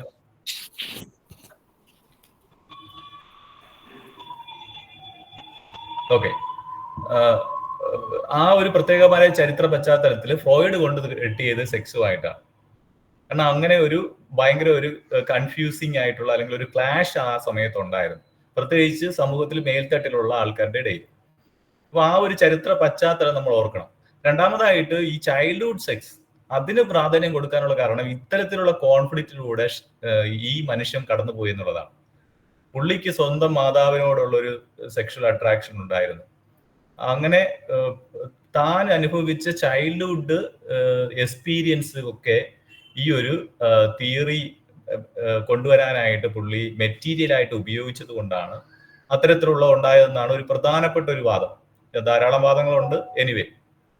അപ്പോൾ ഇത്തരത്തിലുള്ള ചില കാര്യങ്ങൾ, പിന്നെ നമുക്കറിയാം സൈക്കോ ഡൈനാമിക് തിയറീസിന്റെ ഏറ്റവും വലിയൊരു പ്രശ്നം എന്ന് പറയുന്നത് വർഷങ്ങൾ നീണ്ടു നിൽക്കുന്ന പരിപാടിയാണ്. 4 വർഷം 5 വർഷം. അപ്പോൾ ഒരു once a Klein forever എന്നാണ് പറയുന്നത്. ഒരു പ്രാവശ്യം ക്ലൈന്റ് ആയിട്ട് നിങ്ങളൊരു സൈക്കോ അനാലിസിന്റെ അടുത്ത് പോയി കഴിഞ്ഞാൽ മരിക്കുന്നത് വരെ നിങ്ങൾ അയാളുടെ ക്ലൈന്റ് ആണ്. അപ്പോൾ വളരെ എക്സ്പെൻസീവ് ആണ്, ലോങ് ടേം വേണം. അതൊക്കെ ഇതിന്റെ ഒരു വലിയൊരു പ്രശ്നമായിട്ട് ഇരുന്നു. അതുപോലെ തന്നെ ഈ ഡ്രീം അനാലിസിസും അതുപോലുള്ള സംഭവങ്ങളൊക്കെ എന്ന് പറഞ്ഞു കഴിഞ്ഞാൽ ഇത് സാധാരണ ഒരു തെറാപ്പിസ്റ്റിന് ചെയ്യാൻ പറ്റുന്ന ഒരു കാര്യമല്ല. അപ്പോൾ എക്സ്പീരിയൻസ്ഡ് അല്ലാത്ത ഒരാൾ ചെയ്തു കഴിഞ്ഞാൽ ഇത് കംപ്ലീറ്റ് ഫ്ലോപ്പ് ആയി പോകുന്ന ഒരു പരിപാടിയാണ്. പക്ഷേ ഇന്ന് നമ്മൾ കൗൺസിലിംഗ് ചെയ്യുന്നു, പ്രത്യേകിച്ച് നമ്മൾ കൗൺസിലിംഗ് സൈക്കോളജിസ്റ്റ്. നമ്മൾ എന്താണ്, നമ്മുടെ തിയറി എന്തിനാണ് അടിസ്ഥാനപ്പെട്ടിരിക്കുന്നതെന്ന് ചോദിച്ചു കഴിഞ്ഞാൽ ഫ്രോയിഡിന്റെ തിയറി തന്നെയാണ്. ഫ്രോയിഡ് ആണ് ഈ കൗൺസിലിംഗ് എന്നുള്ള ഒരു പരിപാടി, അല്ലെങ്കിൽ ഈ ടോക്ക് തെറാപ്പി എന്നുള്ള ഒരു പരിപാടി, അല്ലെ, സംസാരത്തിലൂടെ ഹീലിംഗ് കൊടുക്കാൻ പറ്റും എന്നുള്ള ഒരു ആശയം ലോകത്തിന്റെ മുന്നിൽ വച്ചത്. അപ്പോ എത്രമാത്രം നമ്മൾ നിഷേധിച്ചാലും വിമർശനത്തിനുള്ള കാര്യങ്ങൾ ഒത്തിരി ഉണ്ടെങ്കിലും ഈ ഒരു തിയറിയുടെ അനിവാര്യത നമുക്ക് ആർക്കും നിഷേധിക്കാനായിട്ട് പറ്റുന്നില്ല എന്നുള്ളത് വളരെ പ്രധാനപ്പെട്ട ഒരു കാര്യമാണ്. സെക്ഷുവാലിറ്റിയെ കുറിച്ച് നമ്മൾ ഈ സൈക്കിക് എനർജിയെ സെക്ഷൽ എനർജി ആയിട്ട് ഇയാൾ തട്ടിച്ച് കണ്ടു എന്ന് നമ്മൾ പറയുമ്പോൾ തന്നെ ഹ്യൂമൻ സെക്ഷുവാലിറ്റിയെ കുറിച്ച് ഇത്രയും വിശാലമായിട്ടും ഓപ്പൺ ആയിട്ടും പറയാനായിട്ട് ധൈര്യം കാണിച്ചു എന്നുള്ളത് ഇദ്ദേഹത്തിന്റെ മറ്റൊരു മാഹാത്മ്യമായിട്ട് നമ്മൾ കാണുന്നു. കാരണം അത്തരത്തിലുള്ളൊരു ചരിത്ര പശ്ചാത്തലത്തിൽ നിന്നുകൊണ്ടാണ് ഇയാൾ സംസാരിക്കുന്നതെന്നുകൂടെ നമ്മൾ മനസ്സിലാക്കേണ്ടുന്ന ഒരു കാര്യമാണ്. അപ്പോൾ ഇതിനെക്കുറിച്ച് ധാരാളം കാര്യങ്ങൾ പറയാനുണ്ട്. വളരെ കാര്യങ്ങൾ ടീച്ചർ പറഞ്ഞു. ഇതിന്റെ കൗൺസിലിംഗ് ആസ്പെക്ടിനെ കുറിച്ച് പറയുന്നുണ്ടോ? ഉണ്ട് സർ, അങ്ങോട്ടുണ്ട്. ഓക്കെ, ഞാൻ ജസ്റ്റ് ഇത് ആഡ് ചെയ്ത് പറഞ്ഞതേ ഉള്ളൂ യുങ്ങിലേക്ക് പോകുന്നതിന് മുമ്പ്. നല്ല കാര്യം. Okay, thank you sir. അപ്പൊ നമ്മൾ പറഞ്ഞത് സൈക്കോഡൈനാമിക്സ്, യുങ്ങിയൻ സൈക്കോഡൈനാമിക്സ്, സിസ് സൈക്കാട്രിസ്റ്റ് ആയിരുന്നു. ഇവിടെ നമ്മളിപ്പോ കണ്ടതുപോലെ തന്നെ ഫ്രോയിഡിന്റെ ഏറ്റവും അടുത്ത ഫ്രോയിഡ് ഭയങ്കര സന്തോഷത്തിലായിരുന്നു. അദ്ദേഹത്തിന്റെ കാലം കഴിഞ്ഞിട്ട് ഒരു ഫോളോവറിനെ കിട്ടി എന്നുള്ള സന്തോഷത്തിലായിരുന്നു. ആദ്യം ഭയങ്കര കൂട്ടായിരുന്നു. സാറ് പറഞ്ഞ പോലെ ഏതാണ്ട് 4-5 വർഷം, 5-6 വർഷത്തോളം ഒരു ഭയങ്കര ഫ്രണ്ട്ഷിപ്പിലായിരുന്നു. ഒരു ഫാദർ സൺ റിലേഷൻ ആയിരുന്നു എന്നൊക്കെയാ പറയുന്നത്.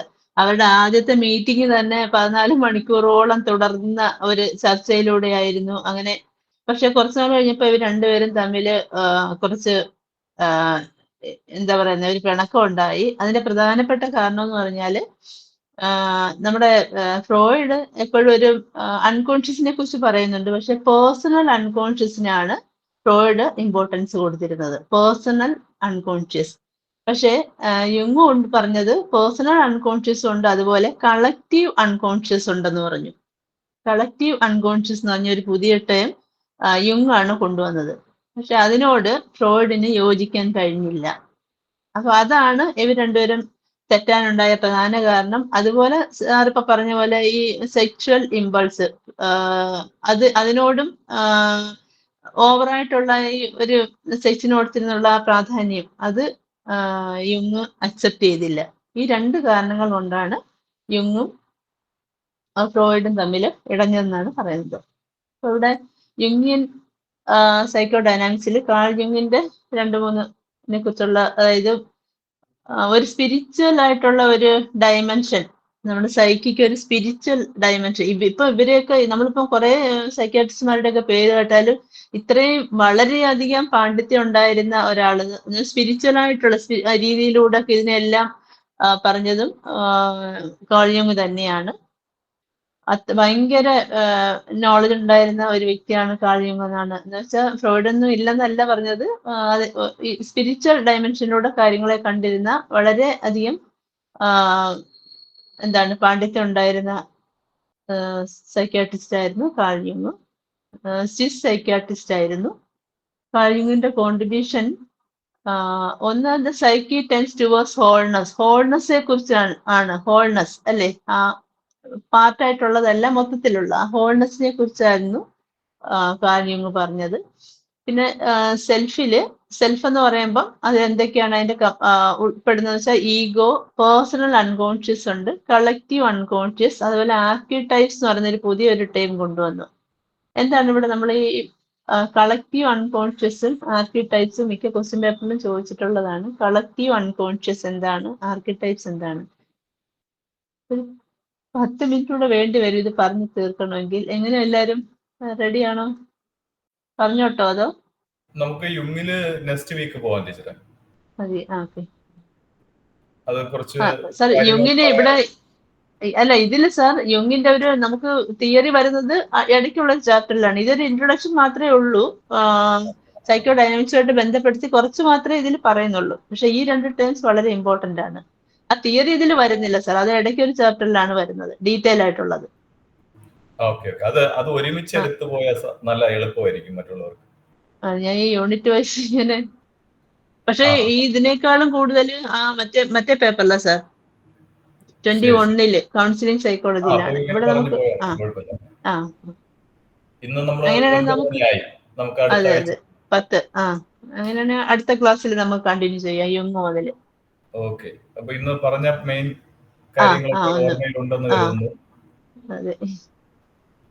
സൈക്കിക് ഡിറ്റർമിനിസം ആ അത് നല്ലൊരു വാക്കാണ്, ഓർത്തു വെക്കാൻ പറ്റുന്ന. Conscious unconscious dimension. നമ്മുടെ തോട്ട്, സിമ്പിൾ ആയിട്ട് പറഞ്ഞാൽ നമ്മുടെ തോട്ട്, ഇമോഷൻ, ബിഹേവിയർ, അതിനെ ഓവർട്ടും കോവേർട്ടും നമ്മുടെ കൺട്രോളിലല്ലാത്ത ഒരു മേഖല ഉണ്ട് എന്നുള്ള ഒരു വിശ്വാസമാണ് ഈ സൈക്കിക് ഡിറ്റർമിനിസം. അപ്പോ അത് ആ വാക്കുകളൊക്കെ വളരെ നല്ല വാക്കുകളാണ്, ഓർത്തു വെക്കാൻ പറ്റും. ഫ്രോയിഡിയൻ സ്ലിപ്പ്, പിന്നെ സൈക്കോ ഡൈനാമിക്സിന്റെ 3 ഡെഫിനിഷൻസ്, അതെ, പിന്നെ ഹിസ്റ്ററി, ആരൊക്കെയാണ് എങ്ങനെയൊക്കെയാണ് സൈക്കോ ഡൈനാമിക്സ് രൂപം കൊണ്ടതെന്നുള്ളത്. അതുപോലെ നമ്മൾ ഓർക്കേണ്ടത് പാരന്റിങ്ങിനെ ഇത്രയും സീരിയസ് ആയിട്ട് എടുക്കാൻ തുടങ്ങിയത് ചൈൽഡ്ഹുഡ് എക്സ്പീരിയൻസിന്റെ ആ ഒരു ഇമ്പോർട്ടൻസ് ഒക്കെ കൊണ്ടുവന്നത് ഫ്രോയിഡാണ്. അപ്പൊ ഫ്രോയിഡിന്റെ തിയറി ഒക്കെ പോപ്പുലർ ആയതിനു ശേഷം ഒത്തിരി പാരന്റിങ്ങിനെയൊക്കെ ആൾക്കാര് സീരിയസ് ആയിട്ട് എടുക്കാനായിട്ട് തുടങ്ങി എന്നുള്ളതാണ്. അപ്പൊ അങ്ങനെയുള്ള ധാരാളം സ്വാധീനങ്ങൾ ഈ ചർച്ചൊക്കെ ഫ്രോയിഡിനെ വളരെയധികം എതിർത്തെങ്കിലും ഈ ഫ്രോയിഡിന്റെ തിയറി കാരണം ചർച്ചസിൽ കൗൺസിലിങ്ങിനൊക്കെ വലിയ ഇമ്പോർട്ടൻസ് വന്നു. പ്രത്യേകിച്ച് ഫാമിലി കൗൺസിലിംഗ്, പാരന്റിങ് പെർസ്പെക്റ്റീവിലുള്ള കൗൺസിലിംഗ് ഒക്കെ പോപ്പുലർ, അതിന് പ്രാധാന്യം കൊടുത്തത് ഈ ഫ്രോയിഡിന്റെ തിയറിക്ക് വലിയൊരു സ്വാധീനമുണ്ട്. അപ്പോൾ നമ്മൾ പിന്നെ കാണുന്നത് ഇതിനു ശേഷം വന്ന എല്ലാ സൈക്കോ ഡൈനാമിക് തിയറിസ്റ്റുകളും ഈ പാരന്റിങ്ങിന് ധാരാളം പ്രാധാന്യം കൊടുത്തു, അല്ലെങ്കിൽ ചൈൽഡ്ഹുഡ് എക്സ്പീരിയൻസിന് വലിയ പ്രാധാന്യം കൊടുത്തു എന്നതാണ്. ഓക്കെ, വളരെ മനോഹരമായിട്ട് 2 ക്ലാസ്സുകൾ ടീച്ചർ എടുത്തു.